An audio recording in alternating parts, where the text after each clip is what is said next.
Hello बच्चों, मैं प्रहलाद साहब आप सभी का पुनः स्वागत करता हूं आपका अपना यूट्यूब चैनल रामानुजन एकेडमी पर। और आज के इस लेक्चर नंबर 12 पर पिछले क्लास में हम लोगों ने पढ़ा था गॉस प्रमेय से कूलाम के नियम की स्थापना। गॉस प्रमेय से कूलाम के नियम की जो व्युत्पत्ति है वो भी बोर्ड पेपर के लिए 5 नंबर के लिए मोस्ट इंपॉर्टेंट है। और आज से जो हम व्यंजक स्टार्ट कर रहे हैं गॉस प्रमेय का अनुप्रयोग, गॉस प्रमेय के टोटल 4 अनुप्रयोग हैं और गॉस प्रमेय को मिला के टोटल 5 व्यंजक बनते हैं। और पांचों में से एक न एक क्वेश्चन फिक्स है 5 नंबर में पूछे ही जाते हैं। आप कंटिन्यू डेली वीडियो देखेंगे पांचों वीडियो का तो मान के चलिए आपका बोर्ड पेपर में 5 नंबर फिक्स है। ठीक, इसलिए मैं यहाँ लिखा हूँ 5 मार्क्स आपका पक्का है, 5 नंबर क्या है फिक्स है आपका। तो चैनल पर नए हैं तो चैनल को सब्सक्राइब कर लीजिए, साथ ही साथ बेल आइकन को भी प्रेस करिए। जैसे हम वीडियो अपलोड करेंगे तो उसका नोटिफिकेशन आपको मिल जाएगा। व्हाट्सएप पर रामानुजन एकेडमी के नाम से ग्रुप बना हुआ है। ग्रुप का लिंक डिस्क्रिप्शन और पिन कमेंट में मैं डाल देता हूं, तो लिंक को क्लिक करके आप ग्रुप में ज्वाइन हो जाइएगा। ग्रुप में जो वीडियो रहता है उसको भी उसमें भेज देते हैं, साथ ही साथ पीडीएफ को भी ग्रुप में हम डाल देते हैं। तो चलिए आज का सेशन स्टार्ट करते हैं। समझते हैं कि गॉस प्रमेय का अनुप्रयोग, पहला अनुप्रयोग बहुत आसान है। ठीक, चलिए स्टार्ट करते हैं हम इसको। देखिए गॉस प्रमेय का पहला अनुप्रयोग है, हेडिंग नहीं डल पाया वहां पे, अनंत लंबाई के सीधे आवेशित तार के कारण विद्युत क्षेत्र। इसका जो हेडिंग है ना उस हेडिंग को ही समझिए। क्या है? अनंत लंबाई के, मतलब एक अनंत लंबाई के सीधे आवेशित तार लेंगे। जो तार रहेगा वो आवेशित रहेगा। अनंत लंबाई के सीधे आवेशित तार, उसके कारण हम विद्युत क्षेत्र निकालेंगे। याद हुआ? अनंत लंबाई के सीधे आवेशित तार के कारण विद्युत क्षेत्र। ठीक है, तो वो हमारा टॉपिक है। चलिए, ये जो डायग्राम बना हुआ है हमारा सभी व्यंजक डायग्राम से ही स्टार्ट होता है, क्योंकि डायग्राम आप अच्छे से समझेंगे तो ये जो हिंदी रहता है इसको आसानी से लिख पाएंगे। ठीक, हिंदी को आप बड़ी ही आसानी से लिख पाएंगे यदि डायग्राम आप अच्छे से समझ गए तो डायग्राम आपको मैं समझाता हूँ एक न्यू पेज लेकर। ठीक, डायग्राम समझा रहा हूँ ना, उसके बाद फिर पीछे व्यंजक में चलेंगे, हम लोग थ्योरी में भी जाएंगे। देखिए, अनंत लंबाई का एक सीधा आवेशित तार लेना है आपको। तो मैं एक तार ले लेता हूँ अनंत लंबाई का, ये तार ले लेता हूँ, ये तार है, बीच से मैं इसको थोड़ा डॉट डॉट कर देता हूँ। ये चलिए पूरा ही ले लेते हैं इसको। ये अनंत लंबाई का एक क्या है? आवेशित चालक तार है। ठीक, अनंत लंबाई का ये प्लस आवेश से क्या है? ये आवेशित है। प्लस आवेश से क्या है? ये आवेशित है। ठीक, इस तार का नाम हम लोग क्या देंगे? एल देंगे। तो एल क्या है? अनंत लंबाई के सीधे आवेशित चालक तार है। ठीक, इसके मध्य बिंदु, मध्य मतलब इसके बीच में, इसके मध्य बिंदु से हम आर दूरी पर एक बिंदु पी लेते हैं। आर दूरी पर एक बिंदु पी लेते हैं। तार प्लस आवेश से एक समान रूप से क्या है? आवेशित है। तो विद्युत क्षेत्र रेखा कुछ इस प्रकार से बाहर की ओर जाएगा। विद्युत क्षेत्र रेखा कुछ इस प्रकार से बाहर की ओर जाएगा। बताइए, ठीक है? विद्युत क्षेत्र रेखा प्लस से क्या होता है? उस पृष्ठ से बाहर की ओर निकलती है। अब आप ध्यान से समझेंगे, गॉस का प्रमेय लागू कहाँ पे होता है? गॉस का प्रमेय लागू होता है किसी भी बंद पृष्ठ में लागू होता है। गॉस ने स्पष्ट कहा है अपने प्रमेय में, किसी बंद पृष्ठ के अंदर उपस्थित आवेश। तो जो हमारा तार है वो तो बंद नहीं है, तो हम क्या करेंगे? हमको विद्युत क्षेत्र कहाँ पे चाहिए? बिंदु P पर। कहाँ पे चाहिए? बिंदु P पर। तो बिंदु P को घेरे हुए हम क्या करते हैं? यहाँ पे एक बेलन की रचना करते हैं। तो बेलन की लंबाई कितनी लेनी है? उसकी त्रिज्या कितनी लेनी है? तो हम स्मॉल l लंबाई और स्मॉल r को त्रिज्या मानकर, इस r को ही त्रिज्या मानकर एक बेलन बनाते हैं। तो बेलन कुछ इस प्रकार से बन जाएगा हमारे पास।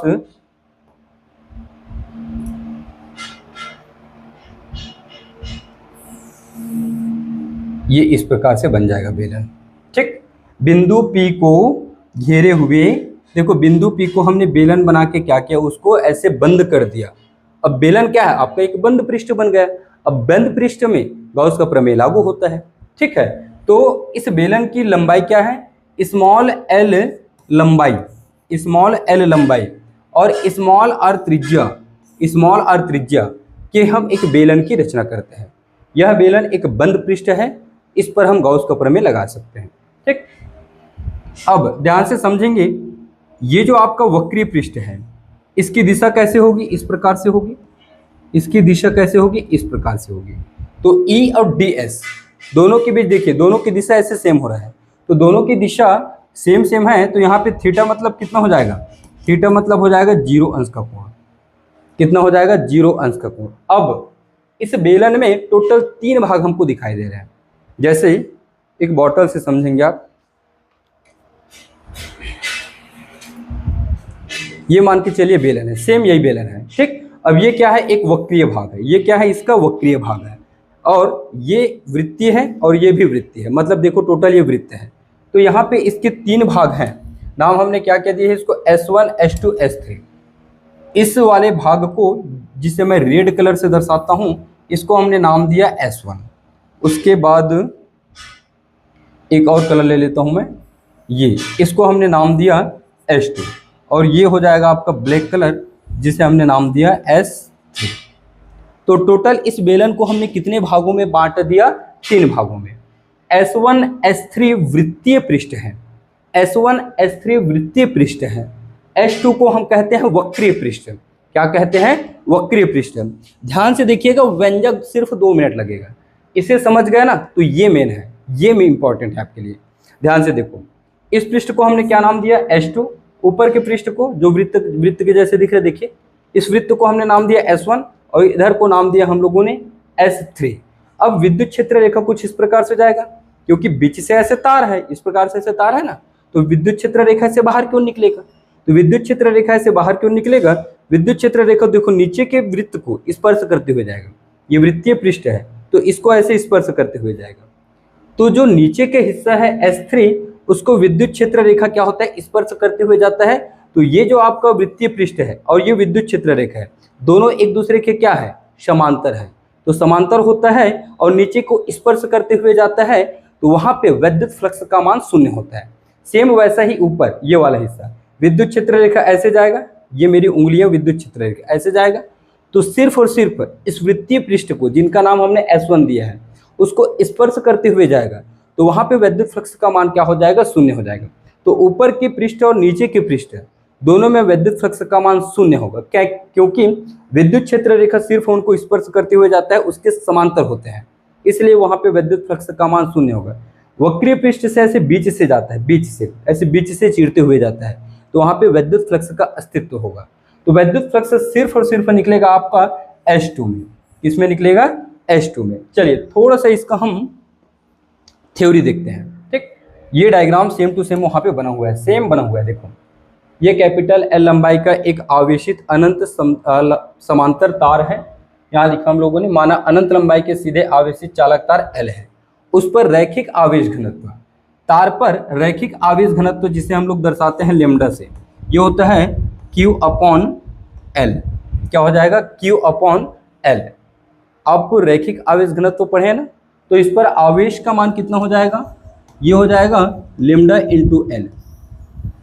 ये इस आवेश है इस तार में, ठीक, जिसे हम लोगों ने यहाँ लिखा रैखिक आवेश घनत्व लेमडा कूलाम प्रति मीटर है, उसका मात्रक होता है कूलाम प्रति मीटर। तार के मध्य बिंदु O से, इसको आप नाम दे सकते हैं O, तार के मध्य बिंदु O से r दूरी पर एक बिंदु P है, जहां विद्युत क्षेत्र की तीव्रता हमें ज्ञात करनी है। तार के मध्य बिंदु O से r दूरी पर एक बिंदु P है, जहां विद्युत क्षेत्र की तीव्रता ज्ञात करनी है। ठीक, अब स्मॉल r को त्रिज्या मानकर और स्मॉल l लंबाई का हम एक बेलन बनाते हैं। क्या बनाते हैं, एक बेलन बनाते हैं तार L को अक्ष मानकर। इसको हम क्या करेंगे, तार L को अक्ष मानेंगे और R को त्रिज्या लेकर स्मॉल l लंबाई का एक बेलन बनाते हैं, जो गॉसीय पृष्ठ की तरह कार्य करता है। कैसे काम करता है बताइए, वो गॉसीय पृष्ठ की तरह कार्य करता है। जैसे ही गॉसीय पृष्ठ की तरह कार्य करेगा, तो वहां पे हम गॉस का प्रमेय लगाएंगे। ठीक, यहाँ पे देखो हमने लिखा गॉस पृष्ठ के अंदर कुल आवेश, तो सूत्र होता है λ = Q/L। तो आवेश कितना हो जाएगा, λ/L। आवेश कितना हो जाएगा, λ/L। इसे हम समीकरण 1 देंगे, इसका व्यंजक यहीं से स्टार्ट होता है। अब इसके बाद देखिए, जो बेलन होती है वो मैं पहले ही बताया था आपको कि बेलन को 3 भागों में विभाजित किया जाता है। कौन कौन से 3 भाग?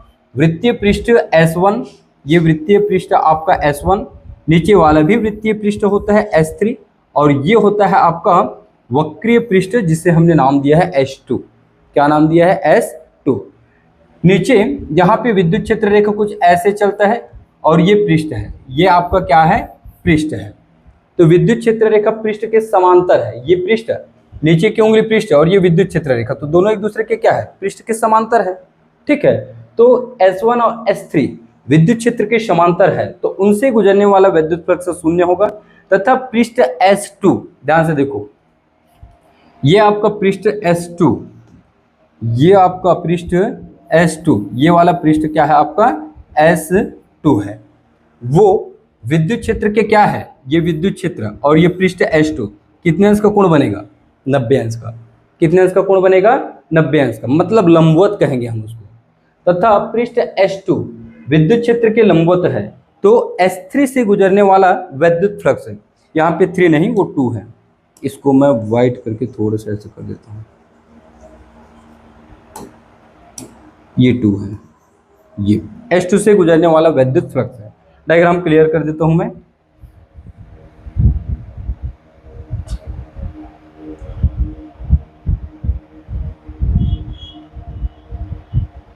ये ठीक, चलिए इसका व्यंजक स्टार्ट करते हैं। व्यंजक छोटा है, सिर्फ डायग्राम समझना है और इसका थ्योरी समझना है। तो S2 से गुजरने वाला विद्युत फ्लक्स, विद्युत फ्लक्स का सूत्र बताओ आप मुझे। Phi E is equal to, देखिए ये एक पृष्ठ है, लेकिन जो प्लस आवेश है उसके तार पर है, तो संपूर्ण पृष्ठ से विद्युत क्षेत्र रेखा निकलेंगे, तो कंप्लीट विद्युत फ्लक्स बन जाएगा आपका। बंद समाकलन करेंगे क्योंकि पृष्ठ हमारा बंद है, और यहाँ पे ये बंद समाकलन, ये होता है E dot ds, E dot ds। यहाँ पे S लगा सकते हो, S मतलब वो पृष्ठ। ठीक, इस पृष्ठ की बात कर रहे हैं हम लोग। इसको चाहे तो ds2 कर दो, ये ज़्यादा क्लियर हो जाएगा। ठीक है, अब डॉट हटाते हैं तो क्या लगता है? डॉट हटाने पर लगता है cos थीटा, तो बंद समाकलन S और ये E ds2 और cos थीटा। थीटा मतलब कितने अंश का कोण बनेगा? थीटा मतलब कोण बनेगा, यहाँ बताया था मैं आपको, थीटा मतलब कोण बनेगा 0 अंश का। चलिए इसी पेज में ले लेते हैं, यहाँ पे थीटा की जगह रखूंगा मैं 0 अंश, तो ये हो जाएगा phi E is equal to, phi E is equal to बंद समाकलन S E ds2 और cos 0 अंश। cos 0 अंश का मान बताओ आप मुझे। E को बाहर निकाल देना, बंद समाकलन S, और ये बचेगा ds2। cos 0 अंश का मान होता है 1, 1 को वहाँ पे छोड़ दीजिएगा। बंद समाकलन ds2, ds2 का मतलब S2 के सामने D लगा है, मतलब इस पृष्ठ का ये छोटा सा एक अल्पांश है, D लग गया, मतलब समाकलन का चिन्ह लग गया, मतलब पूरे वक्र को बन गया, पूरा वक्र बन गया वो। और एक बेलन का वक्र पृष्ठ क्या होता है? बेलन का वक्र पृष्ठ, बेलन का वक्र पृष्ठ, बेलन का वक्र पृष्ठ होता है 2πrl, ये बेलन के वक्र पृष्ठ का सूत्र होता है। तो ds2 के सामने बंद समाकलन है, मतलब ये पूरी चीज दिखाएगा बेलन का वक्र पृष्ठ, तो इसका मान हो जाएगा, इसका मान हो जाएगा E और 2πrl, इसे आप देंगे समीकरण 2। ठीक है, अब गॉस प्रमेय का हम अनुप्रयोग पढ़ रहे हैं, तो गॉस प्रमेय से, गॉस प्रमेय से, गॉस का प्रमेय होता है phi E is equal to Q upon epsilon naught, इसे आप दे दीजिए समीकरण 3। समीकरण 2 और 3 को देखो, दोनों के बायां पक्ष क्या है? बराबर हैं, तो दोनों के राइट साइड भी क्या हो जाएंगे? आपस में बराबर। तो समीकरण 1 व 2 से, 2 व 3 है, सॉरी 2 व 3 से दोनों के राइट साइड इक्वल हो जाएंगे, तो ये होगा E 2πrl equal to Q upon epsilon naught. Q upon epsilon naught. ये डायग्राम आपके लिए रखने बोलो तो यहाँ रख देता हूँ इसको शिफ्ट करके। ठीक, यहाँ से हम E का मान निकालेंगे क्योंकि मध्य बिंदु से बिंदु P यहाँ पे r दूरी पर लिए थे और P पर ही विद्युत क्षेत्र चाहिए और विद्युत क्षेत्र का मतलब E, तो E का मान निकल के आ जाएगा आपका, E का मान E is equal to 2 pi epsilon के साथ लिखना Q upon 2 pi epsilon naught, 2 pi epsilon R L और बच गए, तो ये हो जाएगा आपका R और L। समीकरण एक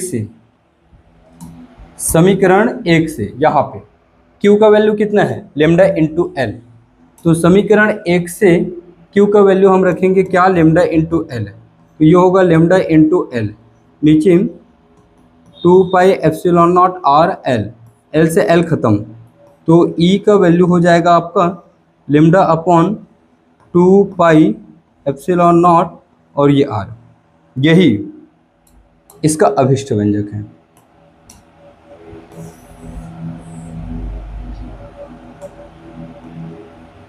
ठीक, देखिए पहला अनुप्रयोग बहुत आसान है, तो ये मोस्ट इंपॉर्टेंट है इस साल के लिए, यहीं तक आपको बनाना है।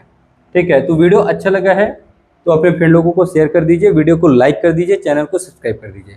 मिलते हैं नेक्स्ट क्लास में नए अनुप्रयोग के साथ, तब तक के लिए जय हिंद, वंदे मातरम।